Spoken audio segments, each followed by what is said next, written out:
Hello everyone, अस्सलाम वालेकुम। Hope you are doing well.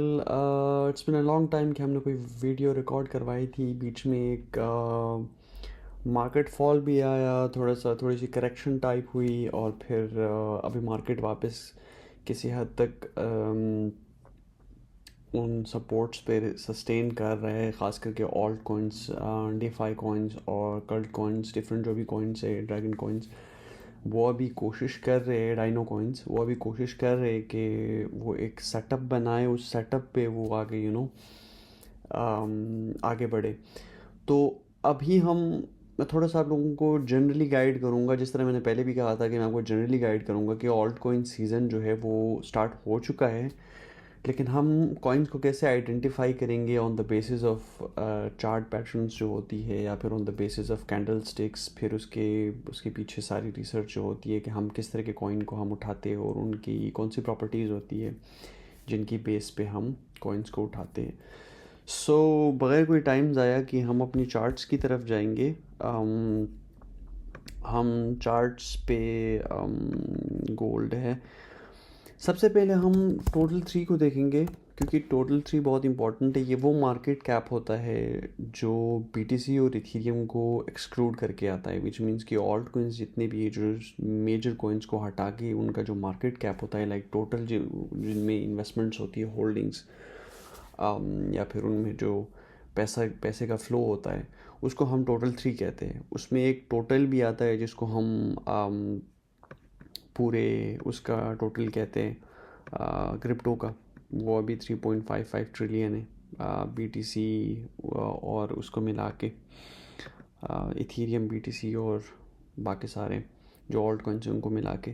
बाकी जो टोटल थ्री होता है, इसको हम सिर्फ ऑल्ट कॉइन, जो ऑल्ट कॉइन सीज़न होता है उसमें हम इसको देखते हैं, और इसके बेस पे हम एनालाइज करते हैं कि ऑल्ट कॉइन जो सीज़न है वो बिगिन हो चुका है या नहीं। तो एक्चुअल में जो है रिसेंट जो एक dump, not dump, I would say एक रिटेस्टिंग, मैंने पहले भी कहा था कि ये रिटेस्ट करेगा। जो हमने एक प्रॉपर एक रैली देखी थी, ऑल्ट कॉइन्स में पैसा आ रहा था, बट एट सम पॉइंट आपको पता होना चाहिए कि जब वो रैली होती है उसकी करेक्शन भी होती है, क्योंकि एक पैसे का फ्लो आ रहा होता है और एक टाइम पे लोग अपना प्रॉफिट निकाल रहे होते हैं, और पीछे जो ऑर्डर्स नहीं एग्जीक्यूट हुए होते हैं उनके लिए फिर मार्केट वापस जाते हैं, उनको एग्जीक्यूट करके वापस आके जा रहा होता है। तो मैंने कहा था कि जो हमारा सेकंड टारगेट होगा 1.13 ट्रिलियन, उसको टच करते एज जो मैं एरो जो मैं बनाता हूँ उसके हिसाब से, शायद आपने एसेस किया होगा पहले, कि इसको टच करके वापस फ्लोर पे आएगा, यहाँ पे फ्लोर बनाएगा, रिसेंट रेजिस्टेंस को ये फ्लोर बनाएगा, फ्लोर बना के ये वापस चला जाएगा। जैसे आप देखें यहाँ पे कैंडल्स नीचे आई तो है लेकिन क्लोज नहीं हुई है, वो विक्स है। डेली टाइम फ्रेम पे अगर आप देखेंगे, लार्ज लार्ज टाइम फ्रेम जो होता है उसमें हमेशा हम जब इस चीज़ को देखते हैं तो सस्टेनेबल कैंडल वो होता है जो क्लोज हो। जिस तरह यहाँ पे एक फ्लाइंग ड्रैगन, यहाँ पे फ्लाई ड्रैगन जो है, फ्लाइंग ड्रैगन कहते हैं हम उसको, फ्लाई ड्रैगन कहते थे, पैरल ड्रैगन कहते थे उसको, जो जो एक कैंडल क्लोज होता है, वो यहाँ पे क्लोज हुआ हुआ था। और उसके साथ में फिर मार्केट अभी वापस पुश करने लगा है अपने टारगेट्स की तरफ, बट स्टिल यहाँ पे अभी वो रेंज नहीं आया कि प्रॉपर एक अच्छी रैली हमें देखने को अभी तक नहीं मिली है। हम कोशिश हमारी यही होगी कि एक अच्छी रैली हमें मिले एंड देन हम आगे बढ़े। तो इसका जो है दूसरे कॉइन्स पे क्या असर पड़ता है वो हम यहाँ पे थोड़ा सा देखेंगे। फिर सपोज़ एक कोई ऑल्ट कॉइन अभी फिर सपोज़ हम कहते हैं सोलाना पे, सोलाना यूएसडी जो है, इस पे क्या असर पड़ा। शायद मैंने कोइन बेस पे ओपन किया था, हाँ, कोइन बेस पे ही ओपन किया था। तो सोल पे क्या असर पड़ा। ये जो एरिया है ये करेक्शन एरिया था सोल का, यहाँ पे हमने एंट्री ली है, नहीं, यहाँ पे हमने एंट्री नहीं ली है। 25 यहाँ पे एंट्री ली थी, और फिर मार्केट अच्छा खासा ऊपर जा रहा था, एक टीपी भी टच हो गया था, फिर वो जो मार्केट में जो एक डंप आया उसकी वजह से ऑल द वे वापस, लेकिन सपोर्ट पे खड़ा है, स्टिल सपोर्ट पे खड़ा है, वापस नहीं गया, सपोर्ट पे खड़ा है, और अभी ये वापस रिवाइव करने की कोशिश कर रहे हैं। और आप चेक करें, ये जो जो पैटर्न्स होते हैं ना, ये बिल्कुल आइडेंटिकल होते हैं। यहाँ पे देखें ऊपर गया वापस, अभी थोड़ा सा एक पुल बैक यहाँ पे इसको मिला है। टी पे भी देखे ऊपर गया था, टोटल टी पे भी एक पुल बैक देखने को आपको मिल रहा है बीच में। जो है वो आ भी रहा है और लोग प्रॉफिट्स भी निकाल रहे हैं। और सेंटिमेंट्स, मार्केट सेंटिमेंट्स पे भी डिपेंड करता है बड़ा, कि मार्केट में सेंटिमेंट्स किस हिसाब से है, और उस हिसाब से फिर मार्केट मूवमेंट दिखाना शुरू कर देता है। और इसी तरह अगर हम एथ को चेक करें तो एथ अभी फ़िलहाल अपने जो ऑल टाइम हाई है, जो हमारा एटीएच है, उससे काफ़ी दूर है। और ऑल टाइम हाई से दूर होने की वजह से मेरे जो टारगेट्स हैं वो काफ़ी इंकरेजिंग टारगेट्स हैं। और अभी भी हमारे पास एक एंट्री है, वो थोड़ा सा डीसी अगर आप करें तो अभी भी एंट्री बन सकती है। ये इसका सपोर्ट बनेगा। यहाँ पे चेक करें, ये जो हमारा रीसेंट जो जो इसने एक सपोर्ट बनाया था, वो पिछले जो एटीएच है उनके सपोर्ट पे पैरेलल उसने एक सपोर्ट बनाया था, और उस सपोर्ट से ही इसने कैंडल क्लोज किया है और ये वापस चला गया। आप कोशिश करें, जो पैटर्न्स आप ड्रॉ करते हैं ना, उसमें मैक्सिमम आप कोशिश करें कि सिंक्रोनाइजेशन आप फाइंड करें। जिस तरह हम यहाँ पे अगर शुरू में एक पैटर्न बना रहे थे, तो हमने देखा यहाँ पे एक विक है, इसके विक पे एक और सपोर्ट बना, उस सपोर्ट के ऊपर ये आगे चला गया। अगर उससे पहले हम अगर ये जो एक पैटर्न हम ड्रॉ करना चाह रहे होते तो हम ये वाला पैटर्न ड्रॉ करते हैं। अगर ये पैटर्न हमारे पास 1 मिनट के लिए हम ये अगर कंसिडर करें कि ये वाला पैटर्न अभी बना नहीं है, तो हम ये वाला पैटर्न कंसिडर करेंगे। अगर ये पैटर्न नहीं बना तो हम ये वाला कंसिडर करेंगे। अगर ये नहीं बना है तो ये वाला कंसिडर करेंगे। तो कोशिश करें कि most of the times market में आप सिंक्रोनाइजेशन को फोकस करें। अब देखिए यहाँ पे तो सारी चीज़ें बनी हैं, आप देखेंगे यार ईजी, आपको लगेगा कि वाकई में इस तरह की चीज़ें हैं। बट अगर आप बिल्कुल सादा से पैटर्न पे आएंगे ना, फिर आपको ढूंढना पड़ेगा।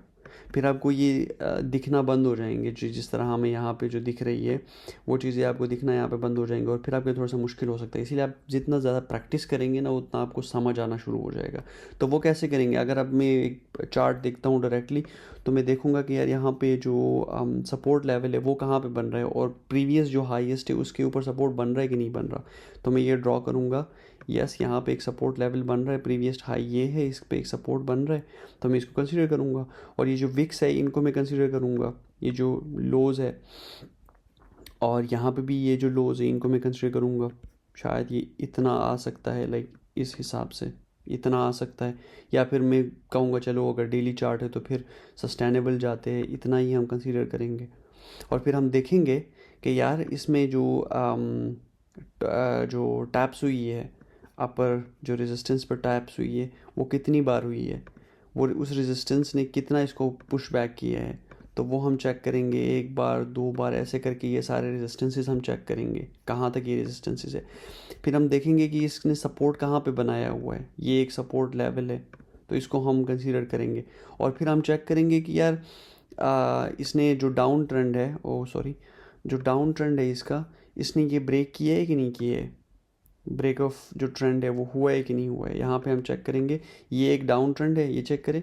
यहाँ पे मैं आपको थोड़ा सा और क्लियर करके बताता हूँ। ये एक एरिया है, ये दूसरा एरिया है।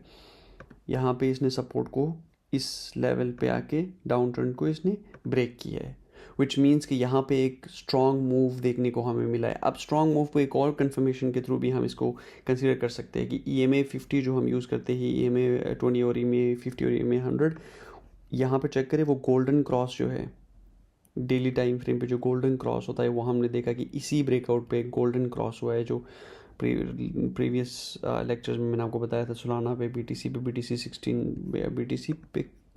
BTC पे कहाँ आया था, ये कौन से लेवल पे आया था, BTC USD। BTC पे हमारा चल रहा है ना फ़िलहाल। हाँ ये नहीं, ये पुराना है शायद, सब्र करें।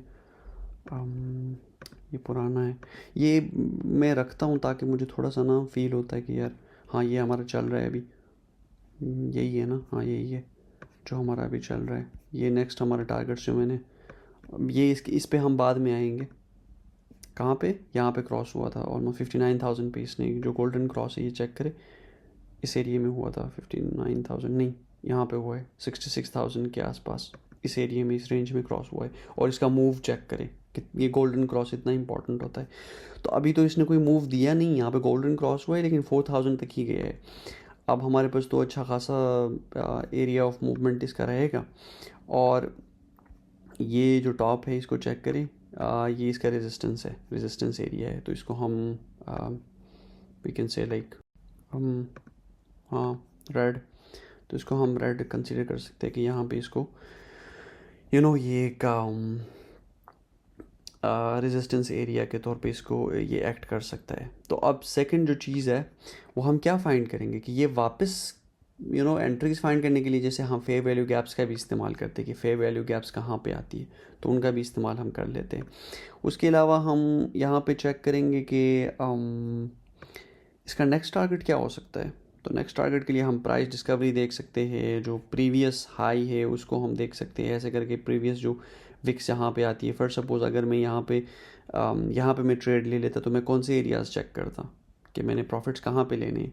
तो अगर मैं यहाँ पे ट्रेड लेता हूँ तो मैं ये वाले जो टॉप्स हैं इनको मैं टारगेट करूँगा कि अगर मैंने 2300 पे अपना टारगेट रखा है तो मैं 2700 पे अपना एक टीपी एक पार्शल अपना प्रॉफिट उठाऊंगा, क्योंकि मुझे पता है कि यहाँ से वापसी इसकी रेजिस्टेंस यहाँ पे इसको देखने को मिल सकती है। अगर ये यहाँ से क्रॉस करता है तो मैं ये वाला एरिया टारगेट करूँगा कि यहाँ से हो सकता है इसको रिजेक्शन मिले। तो सेकंड जो मेरा टीपी होगा वो ये होगा कि 2540 पे। थर्ड जो मेरा टीपी होगा वो कौन सा एरिया होगा, वो ये वाला एरिया। इस पे प्राइस डिस्कवरी भी हम यूज़ कर सकते हैं, फिबोनाची प्राइस डिस्कवरी जो होती है ना, इसका हम इस्तेमाल कर सकते हैं। इसको हम स्विंग लो पे रखेंगे और स्विंग हाई पे रखेंगे, और जो करंट मार्केट जो है जहाँ पे चल रहा है उस पर हम रखेंगे। तो ये हमें वो एरियाज़ बताता है जहाँ पे हम अपना प्रॉफिट रख सकते हैं। बिल्कुल परफेक्टली वो वाले एरियाज़ है, चेक करें, परफेक्टली वो वाले एरियाज़ ही आपको दे देता है। तो मोस्टली जो मेरे टीपीज़ होते हैं वो मैं इस हिसाब से आपको एक तो रेजिस्टेंसेस को मैं देखता हूँ, दूसरा फिब रिट्रेसमेंट से मैं उसको प्राइस डिस्कवरी से फिब प्राइस डिस्कवरी से मैं उसको चेक कर लेता हूँ। बाकी अच्छा, ये 3-4 चीज़ें हो गई, ये ईएमए हो गया, रेजिस्टेंसेस हो गई, जो स्ट्रक्चर्स हो गई। अब इन स्ट्रक्चर्स को हम और ज़्यादा कर लेते हैं कि यार चलो ये ब्रेक तो हो गया, अब सेकंड यहाँ पे इसका कौन सा जो है वो एरिया है जो जिसको हम कंसीडर कर सकते हैं कि ये वहाँ पे अपना सपोर्ट लेवल बनाएगा या कुछ और, या फिर वहाँ से जो अगर ब्रेकआउट देगा तो ब्रेकआउट स्ट्रक्चर जो होगा वो कितना स्ट्रॉन्ग होगा, और ये सारी चीज़ें।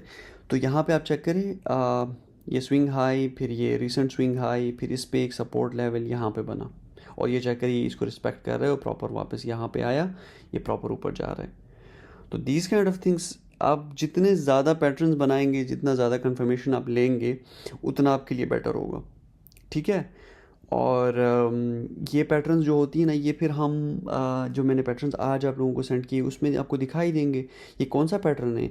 चेक करें, यहाँ पे एक बुलिश पैटर्न बन रहा है, और बुलिश पैटर्न को आप कंफर्म कहाँ पे करेंगे, कंफर्मेशन के लिए आप यहाँ पे आएंगे, ये वाला जो एरिया है, या बुलिश फॉलिंग वेज बनेगा, या फिर जो है बेरिश पैनेंट बनेगा। बेरिश पैनेंट जो है हमने यहाँ पे देखा था, ये चेक करें, बेरिश बुलिश पैनेंट जो बना था यहाँ पे, स्विंग हाई हुआ, वापस गिरा, इसने कंसोलिडेशन फेज दिखाई, बट आप कंसोलिडेशन नहीं कहेंगे इसको, हम कहेंगे या मोमेंटम ये गेन कर रहा था, एक अपर ट्रेंड फॉलो कर रहा था, लेकिन एक एक्यूट ट्रेंड था, बहुत ही एक स्मॉल ट्रेंड। इसको हम थोड़ा सा और अगर कंफर्मेशन करना चाहे तो ये चेक करें, एक्यूट है, जो एक्यूट एक ट्राइंगल सॉर्ट ऑफ एक कंफर्मेशन होती है, तो इसको हमने कंसीडर किया। ऐसे करके जितने आपके पास ट्रेंड कंफर्मेशंस ज़्यादा होंगी, जितने आपके पास पैटर्न्स ज़्यादा होंगी, उतना आपका ट्रेड स्ट्रॉन्ग होगा। और उसी तरह हमने एल मकडी जो होता है, एल मकडी को हमने देखना होता है। देखिए, ये पहले भी हमने कहा था कि प्राइस जो होगी वो नीचे आए और एल मकडी अगर ऊपर हो तो उसका मतलब है कि एक स्ट्रॉन्ग डाइवर्जेंस है, प्राइस वहाँ से एक ट्रेंड रिवर्सल आ सकता है।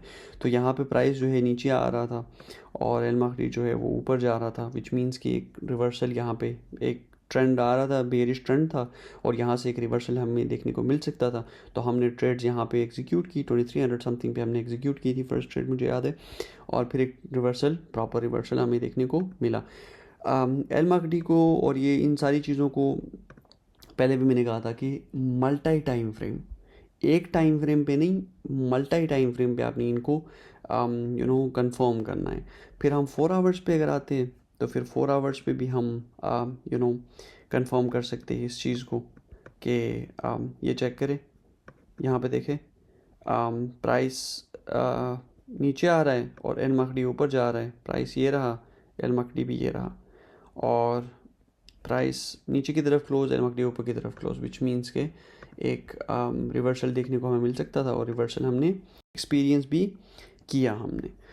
तो ये होती है वो multiple conformations, multi time frame analysis, जिनको देख के हम कॉइन्स को असेस करते हैं। अब इसी तरह हम चिलगाई पे आते हैं, जो एक कल्ट कॉइन है चिलगाई। यहाँ पे हमने, हाँ, तो चिलगाई पे हम वापस अगर आते हैं तो हम चेक करते हैं कि यार हम कौन सी ऐसी चीज़ें हैं जिनको देख के डिसाइड करते हैं कि यार ये ऊपर जाएगा नहीं जाएगा। अच्छा, फर्स्ट ऑफ ऑल देखिए यहाँ पे एक जो बुलिश पैनेंट बना है, बुलिश पैनेंट फिर से चेक करें। ये चेक करें बुलिश पैनेंट, नहीं सॉरी, बुलिश पैनेंट नहीं बना है उस पे कौन सा बनेगा उस पे। मैं खुद कंफ्यूज हो गया यहाँ पे आके। फ्लैग भी नहीं कह सकते इसको, हम ट्रेंड रिवर्सल कह सकते हैं। हाँ, ट्रेंड रिवर्सल कह सकते हैं। पैनेंट नहीं बनाए, रिवर्सल बनाए। रिसेंट पिछला वाला भी मैंने शायद पैनेंट ही कहा था, वो बेरिश पैनेंट होता है। एक्चुअल में बुलिश ट्रेंड रिवर्सल हम कह सकते हैं। यहाँ पे एक ट्रेंड आपको देखने को मिला डाउनवर्ड्स, ठीक है, और यहाँ पे एक सपोर्ट लेवल आपको देखने को मिल रहा है कि यहाँ पे आके एक ये ये चेक करें, नीचे आया फिर ऊपर गया, फिर नीचे आया फिर ऊपर गया, फिर नीचे आया फिर ऊपर जा रहा है।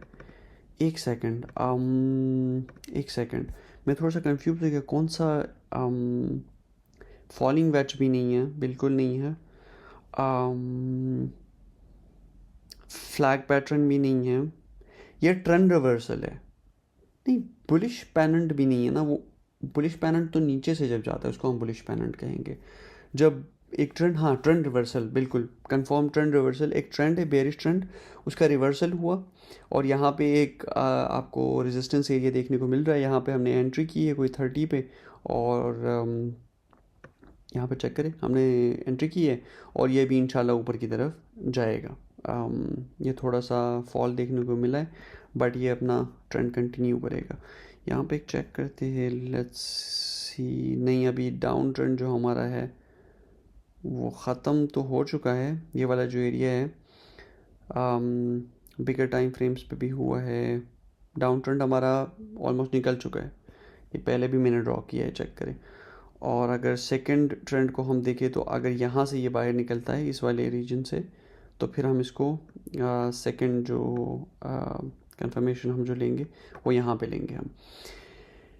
और सेम वही सीन है कि हमने एलमकड़ी को शायद चेक किया। ये चेक करें, प्राइस जो है वो नीचे आया था, एलमकड़ी जो था वो ऊपर की तरफ ट्रेंड कर रहा है, विच मीन्स कि ट्रेंड रिवर्सल यहाँ पे हमें, हाँ, ट्रेंड रिवर्सल ही कहेंगे। ये मैं थोड़ा सा कंफ्यूज हो गया था, उसको ट्रेंड रिवर्सल ही कहेंगे। और इस पे हमने ट्रेंड रिवर्सल देखा। अच्छा, एक और कॉइन हम चेक करते हैं, माना को चेक करते हैं। माना मेरा फेवरेट है। ये this could be a moon bag, like ये वीकली पे बहुत स्ट्रॉन्ग है। 1 वीक पे अगर हम चेक करेंगे ये बहुत स्ट्रॉन्ग है। ये चेक करें, this could be a moon bag, like के ये बहुत ऊपर, ये मेरे होल्डिंग्स में है, मैंने होल्ड किया हुआ है। मैंने इसमें बहुत कम इन्वेस्टमेंट की है, $400 मैंने इन्वेस्ट किया है, बट मेरा टारगेट बहुत ऊपर है। मेरा टारगेट ये हाईएस्ट है। ये बहुत अच्छा कॉइन है। इसने देखे यहाँ पे मैंने रेजिस्टेंस चेक किया, मैंने फ्लोर चेक किया, फ्लोर पे अच्छा खासा जा रहा था। ये मैंने पहले भी दिया था, वो मैं आपको दिखाता हूँ। बट रिसेंट टाइम्स में इसने अपना जो रेजिस्टेंस एरिया है, देखिए जब भी इसने रेजिस्ट किया है ये वापस बिल्कुल प्रॉपर रैली करके चला गया है आराम से, सुकून से। लेकिन ये इस बार जो इसने यहाँ पे रेजिस्टेंस दिखाई है, इस पर थोड़े से कैंडल्स इसने क्लोज़ किए और रेजिस्टेंस प्रॉपर यहाँ पे नज़र आ रही है कि यार ये वापस जा सकता है। तो अगर ये यहाँ पर रेजिस्टेंस को तोड़ के बाहर निकलता है फिर तो इसकी रैली को कोई नहीं रोक सकता, सीधा ये जाएगा ऊपर। जिस तरह हमने देखा था डॉज पे, डॉज यूएसडीटी, डॉज यूएसडीटी को शायद, हाँ, ये देखे चेक करें, ये प्रीवियस जो हमारे वो है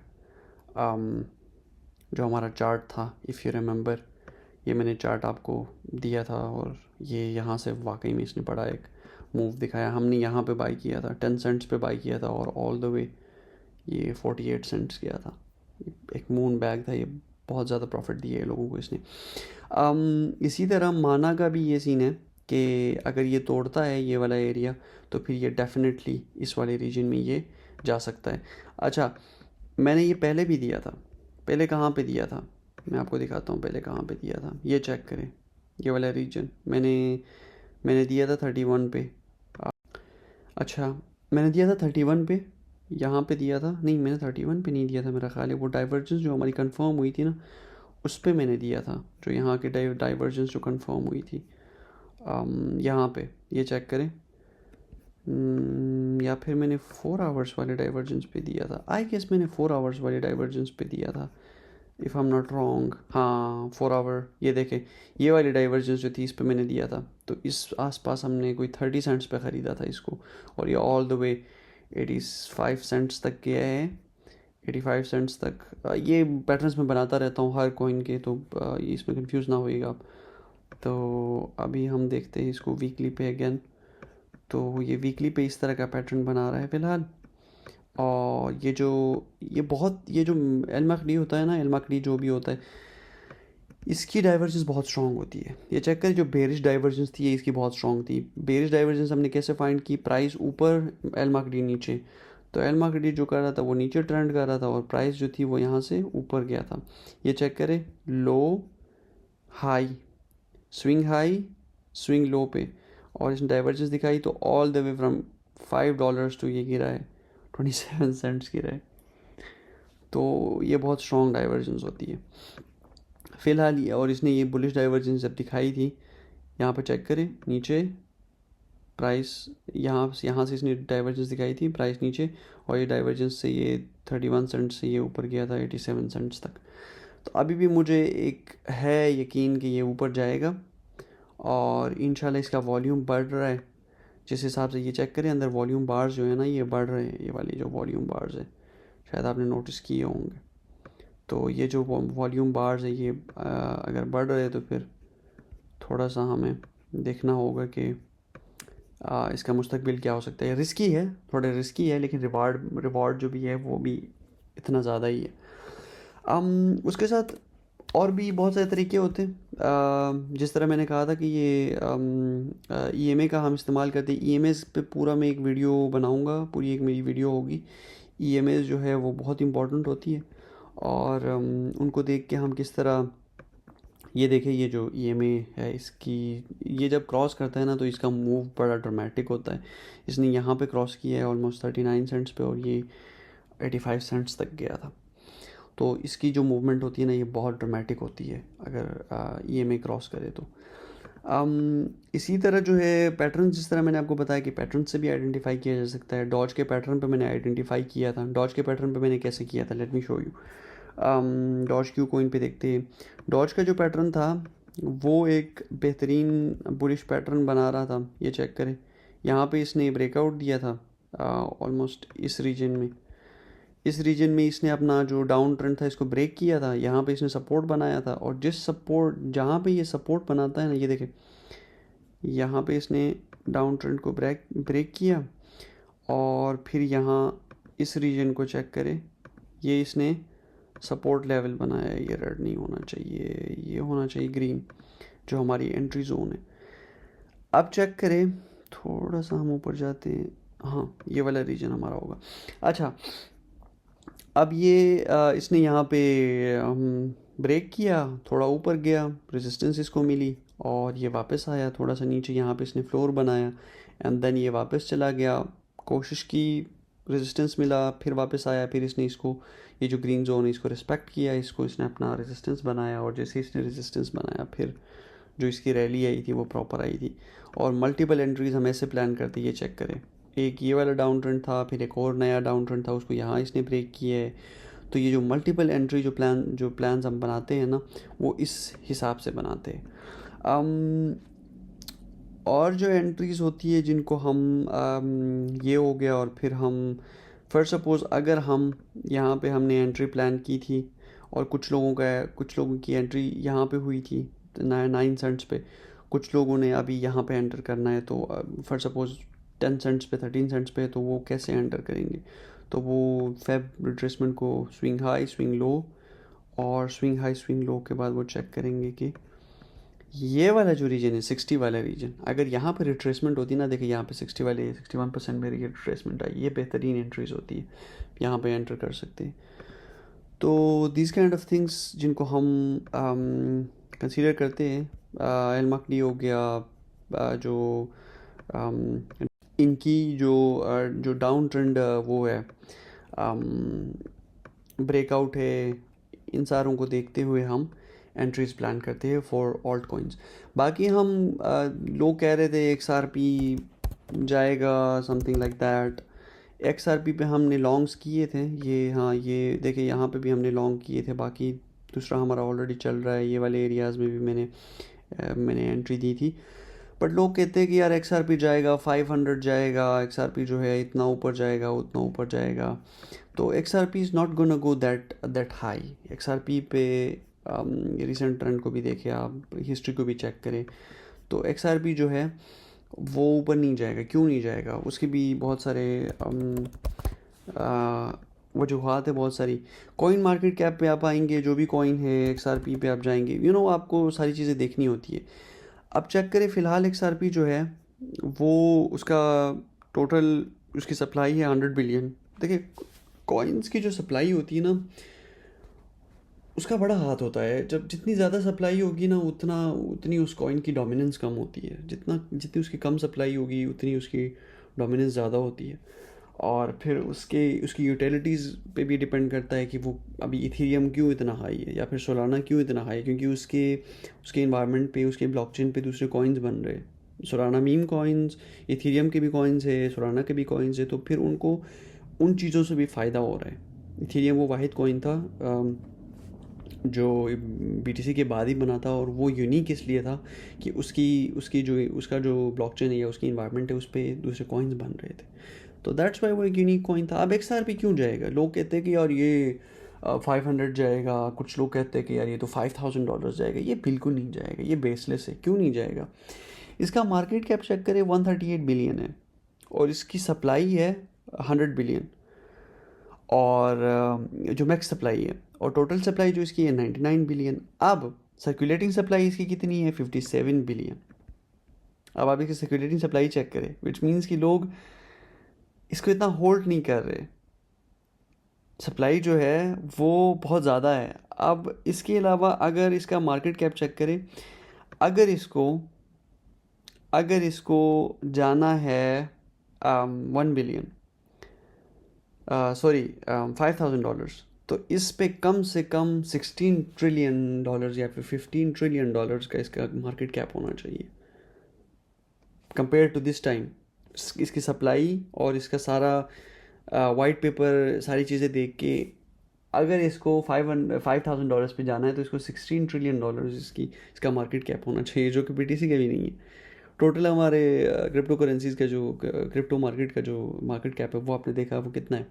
3 पॉइंट समथिंग ट्रिलियन है। तो इट्स लाइक बेसलेस कि यार हम ऐसे ही लोगों की बातों में आके यार इन्वेस्ट करो, ये इतना जाएगा उतना जाएगा। नहीं, इतना नहीं जाता, वक्त लगेगा इसको। अगर जाना है तो जाने में इसके जो डेवलपर्स है वो कह रहे हैं कि इसमें चेंजेस कर रहे हैं, काम हो रहा है। मैं वाइट पेपर इसका पढ़ रहा हूँ, तो ये वाइट पेपर पढ़ना बहुत इंपॉर्टेंट है। जो भी जिस कॉइन पे भी आप इन्वेस्ट करें, सबसे पहले ये वाइट पेपर पढ़े कि उसमें डेवलपमेंट्स क्या हो रही है, रिसेंट डेवलपमेंट्स क्या है, और फिर इसका जो रिसेंट डेवलपमेंट तो छोड़े, वाइट पेपर पे जो इसके फंडामेंटल्स जो है वो क्या है, फिर उस हिसाब से आप इन्वेस्टमेंट्स करें। बाकी ये इट्स कम्प्लीटली बेसलेस के यार नहीं जाएगा, ये बिल्कुल नहीं जाएगा। मुझे नहीं लगता कि XRP इतना ऊपर जाएगा, क्योंकि इसको फिर मैंने जैसे आपको कहा कि इसको फिर इतना इन्वेस्टमेंट चाहिए होगा जो कि अननेचुरल है। इतना इन्वेस्टमेंट आई डोंट थिंक कि इस पे आएगा या फिर इस पे आना चाहिए।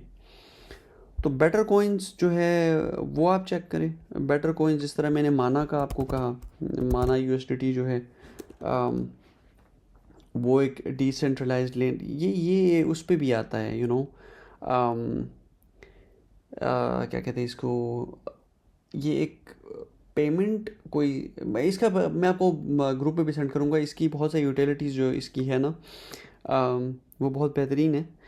और जो फ़िलहाल इसका जो मार्केट कैप है उस हिसाब से ये बहुत आगे जा सकता है। इसका टोटल वॉल्यूम चेक करें, अच्छा खासा वॉल्यूम भी है, थोड़ा ड्रॉप हुआ है लेकिन वॉल्यूम है। टोटल मार्केट कैप भी $1.1 बिलियन है, और टोटल सप्लाई जो है वो इससे डबल है, विच मीन्स कि फ़िलहाल लोगों ने बाई नहीं किए है, स्टिल मार्केट में है। अगर इसका मार्केट टोटल मार्केट कैप और टोटल सप्लाई जिस दिन इक्वल होंगे ना, फिर इसमें जो रेस होगा, जो एक हमें देखने को मिलेगी, एक प्रॉपर तरीके की रेस होगी। फ़िलहाल मार्केट में थोड़ा सा एक सेंटिमेंट है कि यार ये क्योंकि मार्केट भी फॉल कर रहा है, इस पर इन्वेस्टमेंट भी इतनी नहीं आ रही है, तो फिर लोग कह रहे हैं कि इशू होगा, थोड़ा सा इसको फ्लक्चुएशन देखने को मिल सकता है। इसी तरह सोल को चेक करें, सोलाना को चेक करें। अगर सोल को हम चेक करेंगे, this is one of the best coins. मैं और इकबाल इसको कहते हैं कि ये गोल्ड है, सोलाना इज़ गोल्ड। देखिए 254 पे था, 255 पे था, अभी 205 पे आया है। आपको कितना स्पेस दे रहा है कि ये इन बिटवीन आप खेले, बाई करें सेल करें, तो इस पर डे ट्रेडिंग भी बहुत अच्छी होती है। इसकी टोटल सप्लाई चेक करें और टोटल मार्केट कैप चेक करें। टोटल सप्लाई बहुत लिमिटेड है, इसकी सप्लाई सिर्फ 590 मिलियन है, और इसकी जो सर्कुलेटिंग सप्लाई है वो 479 मिलियन है। उसका टोटल मार्केट कैप 104 बिलियन है। I love it, that's why I love it, कि ये कंट्रोल्ड है पूरा। लेकिन एक मसला इसमें ये है कि ये मैक्स सप्लाई जो है इसकी वो इन्फिनिट है, विच मीन्स कि ये टोकन मिंटेबल है, मतलब टोकन्स बन सकते हैं इसके, और बट स्टिल ये एक लिमिटेड वो है, सप्लाई इन्होंने सर्कुलेट किया हुआ है मार्केट में, और इसी वजह से ये बेहतर परफॉर्म करेगा आने वाले वक्त में भी। जिस तरह मैंने पहले भी कहा था, सोलाना पे मैंने शुरू में कहा था जब ये 152 पे था कि जो है ये काफ़ी, मैं आपको थोड़ा सा वो करके दिखाता हूँ। मैंने पहले भी कहा था कि ये काफ़ी बेहतर परफॉर्म कर सकता है, और करके दिखाएगा। ये बेहतर परफॉर्म कर भी रहा है। इस पे हमने गोल्डन क्रॉस देखा था 139 पे, नहीं 152 पे, 152 पे हमने गोल्डन क्रॉस देखा था, और इसकी मूवमेंट 266 पे आई थी। तो ये एक बहुत अच्छा मूव है। बाकी मैं देख रहा हूँ कि यहाँ पे भी हमें थोड़ा सा देखना होगा कि ये एक बुलिश फ्लैग टाइप बन रहा है, यहाँ पे सपोर्ट लेवल लेके एक फ्लैग बन रहा है। तो इसके हेड पे इसने एक सपोर्ट लेवल बनाया है, तो वी माइट सी कि ये इसको ब्रेक करेगा। और मैं बड़ा ऑप्टिमिस्टिक हूँ कि सोलाना जो है वो इंशाल्लाह अगर कोई मसला नहीं बनता है तो फिर 500 क्रॉस करेगा सोलाना। लेट्स सी कि एक एक एक थोड़ा सा मैं आपको दिखा भी देता हूँ कि मेरी जो मेरा जो टारगेट होगा सोलाना के लिए वो ये टारगेट होगा, 596 मेरा टारगेट होगा। बट इतना भी ऑप्टिमिस्टिक नहीं होना चाहिए। ये वाला जो रीजन है, यहाँ पे अपने सारे टीपीज़ को जो है आप क्लोज कर सकते हैं। तो दिस इज़ द रीजन जहाँ पे आप टीपीज़ उठा सकते हैं। सोल का हमारा चल रहा है, मेरा ख्याल है ऑलरेडी सोल यूएसडीटी सोल चल रहा है, राइट? हाँ हाँ, बिल्कुल चल रहा है। तो ये टारगेट्स है बस, हाँ यही टारगेट्स है जो मैंने पहले भी दिए हुए हैं, और ये वो ग्रीन जोन है जहाँ पे ये कंसोलिडेट कर रहे हैं। तो अभी ये इसका डाउन जो अप ट्रेंड है वो कहाँ, डाउन ट्रेंड है वो कहाँ पे ब्रेक हो सकता है, तो फिर हम एक्सपेक्ट करते हैं कि वो यहाँ पे ब्रेक होगा, इस वाले रीजन में थोड़ा सा कंसोलिडेट करेगा। इस वाले रीजन में अगर ब्रेकआउट मिलता है 230 पे 240 पे, जहाँ पे भी इस एरिया में, तो फिर ये एक अच्छी रैली दिखा सकता है। तो दैट्स इट, ये चीज़ें हैं जो हम देखते हैं। बाकी कोई क्वेश्चंस कोई भी चीज़ें हो तो फिर मेरे से पूछ ले, और इंशाल्लाह फिर मैं एक और डिटेल वीडियो बनाऊंगा कि एंट्रीज़ कैसे प्लान करते हैं, और फिर स्पॉट के लिए कैसे प्लान करते हैं, फ्यूचर ट्रेड्स के लिए कैसे हम प्लान करते हैं। बाकी आपको चीज़ें समझ आई होंगी, डाउन ट्रेंड हो गया, ब्रेकआउट स्ट्रक्चर्स हो गए, फिर जो पैटर्न्स हमारे पास है वो हो गई, कैंडल स्टिक्स हो गए, और उसके साथ में फिर ये 2-3 जो EMA50 मैंने आपको दिखाया है, EMA50 एंड 100, LMACD तो पहले से ही मैं आपको शुरू से ही बता रहा हूँ। तो ये थोड़ी बहुत चीज़ें होती है, वॉल्यूम वर्सेस सप्लाई, तो ये थोड़ी बहुत चीज़ें होती है जो अगर आप 5-6 confirmation is like huge. 4 confirmation 5 confirmation भी हो तो वो बहुत है, उससे आगे बंदे को नहीं जाना चाहिए। बस उस पर ट्रेड को आप एग्जीक्यूट कर लें, and that would work perfectly. तो फिर इंशाल्लाह नेक्स्ट कोई हम प्लान करते हैं कोई ट्रेड। अभी ट्रेड्स चल रही है, और ये जो टेस्ट हुआ है रीटेस्ट हमारा हमने देखा है यहाँ पे, जो हमारी मेरा भी एक अकाउंट लिक्विडेट हो गया, अच्छा खासा अकाउंट था मेरा, तो वो लिक्विडेट हो गया क्योंकि इस रीजन में मैंने ये इतना सडन ड्रॉप नहीं सोचा था कि आएगा एक दिन में। ये एक ही कैंडल चेक करें, एक डेली कैंडल है, एक ही दिन में ये सारा हुआ है। मेरा ख्याल है मंडे को हुआ था, संडे को हुआ था या मंडे को हुआ था, पिछले पिछले हफ्ते की बात कर रहा हूँ, 10 तारीख को हुआ था, 10 को हुआ था, 8-9 को कुछ हुआ था।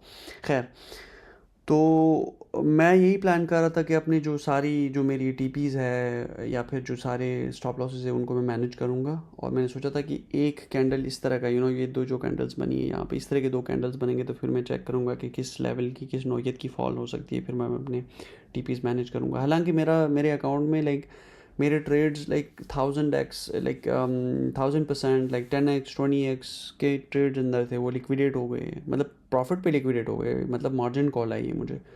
मार्जिन कॉल ऐसे होता है कि आपका प्रॉफिट में भी हो, लेकिन आपको अगर आप ट्रेड को मार्जिन यूज़ करने नहीं देते, जो आपके अकाउंट में फ्री फंड्स होते हैं, और वो 100% मेंटेनेंस मार्जिन जो होता है वो 100% जब होता है तो आप वो पार्शल लिक्विडेट कर देते हैं।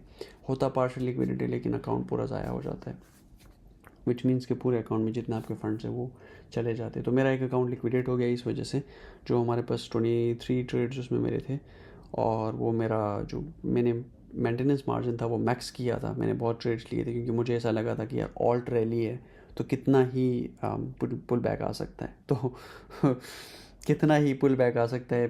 फिर उसने एक जो विफ हमारा था, विफ USDC विफ हमारा चल रहा है फ़िलहाल, और हाँ चल रहा है but not really well, still चल रहा है। ये जो एक ड्रॉप आया था, ये वाला जो ड्रॉप आया था, ये डेली ये चेक करें, एक हमारा टीपी हिट हो गया था, और फिर जो है इसने यहाँ पे इट रैन इनटू और स्टॉप लॉस। ये नया ट्रेड है, ये स्टॉप लॉस में है। फिर हमारी एंट्री जो थी वो ऑलमोस्ट यहाँ पे 315 में थी, और 253 पे जब आई तो फिर मैंने स्टॉप लॉस नहीं लगाया था विफ पे क्योंकि ऑल्ट रैली थी, और फिर वो लिक्विडेट हो गया सारा। एनीवेज, तो this is the stuff that's going on in the market at the moment, and इंशाल्लाह we will discuss how it's gonna be in near future. और BTC पे जो आप लोगों ने एक चार्ट देखा है, जो BTC का चार्ट मैंने अभी बनाया है, ये for me what I see is के BTC जो है वीकली डाइवर्जेंस के हिसाब से हमें 2017 और 2019 का जो 21 का जो एक फॉल जो हमने देखा था वो हमें देखने को मिल सकता है। वो मैं आपको शॉर्ट बता देता हूँ कैसे। ये चेक करें, एलमार्कटी को चेक करें, प्राइस ऊपर, एलमार्कटी नीचे। ये 2021 वाला जो ड्रॉप आया था, जो 70,000 से ऑलमोस्ट 69,000 70,000 से ये गिरा था, 16,000 पे गिरा था BTC उस टाइम पे। तो सेम सिचुएशन यहाँ पे क्रिएट हो रही है कि प्राइस यहाँ पे ऊपर जा रहा है और एलमार्कटी नीचे है।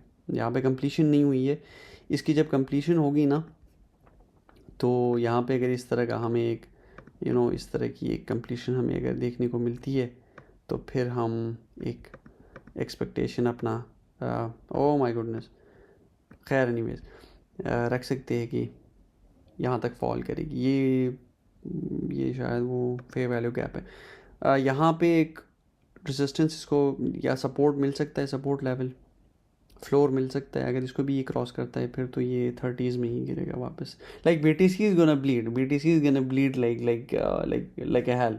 BTC ब्लीड करेगा, और आई फील लाइक इसके बाद हमें फिर क्रिप्टो में वो वाले सेंटिमेंट्स नज़र आएंगे जो इस टाइम पे नज़र आया था जब BTC ऑल द वे यहाँ तक गिरा था 2021 में। तो या दैट्स इट, इंशाल्लाह फिर मुलाकात होती है। ये हमारा चल रहा है BTC, अभी लॉन्ग हमारा चल रहा है, टारगेट्स के करीब है हम, इंशाल्लाह हम टारगेट्स को अचीव कर भी लेंगे। और फिर हम प्लान करते हैं शॉर्ट्स में प्लान करूँगा जो मैक्स के आसपास शॉर्ट्स प्लान करूँगा, यहाँ पे 113-112 के आसपास, या फिर ये वाला जो एरिया है 115 के आसपास। देखते, मतलब डिपेंड करता है कि मार्केट कितना यहाँ पे हॉरिजॉन्टल जाता है। हॉरिजॉन्टल जितना जाएगा हमारा टारगेट उतना ऊपर होता जाएगा, हॉरिजॉन्टल अगर फॉर सपोज यहाँ पे आता है तो फिर हमारा टारगेट तो बहुत ऊपर जाएगा, लाइक 136 के भी हो सकता है। तो हॉरिजॉन्टल कंसोलिडेशन भी डिपेंड करता है कि पीटीसी कितना जल्दी ये हमारे टारगेट्स को अचीव कर